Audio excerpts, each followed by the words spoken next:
अरे उधर नेता का भाषण चालू हो रहा है यार, जल्दी करो। मित्रों, हमारे प्रदेश में सब वादा करते हैं, पूरा कौन करता है? कोई नहीं।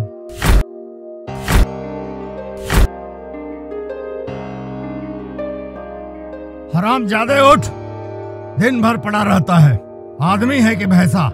कुछ अच्छा करना है, बहुत अच्छा करना है। हम पढ़ाई करेंगे, IAS बनेंगे। शहर जाने के लिए पैसे लगते हैं, पैसे कहाँ है अपने पास? हरामखोर साले, शहर जाएगा, मेरे कंधे में बैताल की तरह बैठकर परेशान कर रहा है।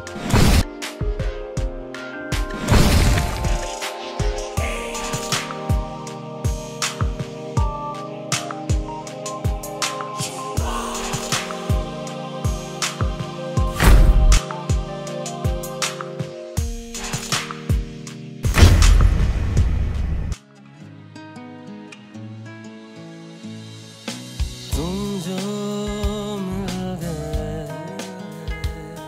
लगे जैसे सब मिल गया। तूने जो हाथ थामा तो खुदा से मैं मिल गया। तुम पढ़ने आए थे ना, लड़कीबाजी काहे कर रहे हो बे? सुहानी रात ढल चुकी। प्रदेश में चुनाव होने वाले हैं।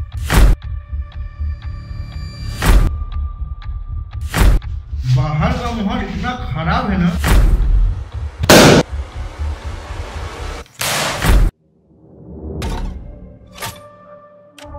कईयों की चूल खत्म की है हमने।